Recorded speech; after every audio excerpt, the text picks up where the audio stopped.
জীবনের পথ। আরেকটা সুসংবাদ শুনেন, সূরা কাহফ যদি কেউ মুখস্থ করে, তেলাওয়াত করে নিয়মিত, বিশেষ করে সূরা কাহফের প্রথম 10টা আয়াত যদি কেউ মুখস্থ করে, নবী করিম সাল্লাল্লাহু আলাইহি সাল্লাম বলেছেন কিয়ামতের আগে দাজ্জালের যে ফিতনা আসবে, যেই ফিতনায় বহু মানুষ দাজ্জালকে আল্লাহ মনে করে বেঈমান হয়ে জাহান্নামে যাবে, এই ফিতনা থেকে পৃথিবীতে এমন কোন নবী ছিল না, এমন কোন রাসূল আসেন নাই।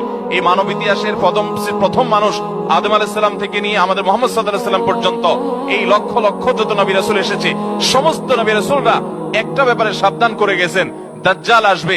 যে দাজ্জালের হাতে পাওয়ার থাকবে এত বেশি, অলৌকিকতা থাকবে এত বেশি, সে মরা মানুষকে জিন্দা করে ফেলবে, জিন্দা মানুষকে বলবে সে মরে যাবে, তার হাতেই সব কন্ট্রোলিং পাওয়ার থাকবে, দুনিয়ার সমস্ত রিজিক তার হাতে কুক্ষিগত থাকবে, এমন পাওয়ার থাকবে তাকে দেখে মানুষ বলবে হ্যাঁ এই তো আল্লাহ, এই তো সবকিছু পারে, বেঈমান হয়ে যাবে। এই দাজ্জালের ফিতনায় তোমরা পড়বা না, বেঁচে থাকবা। বুদ্ধি দিয়া বিবেক দিয়ে মানুষ বাঁচতে পারবে না। দাজ্জালের ফিতনা থেকে বাঁচার জন্য সকল নবী রাসূলরা এই জন্য সাবধান করেছেন।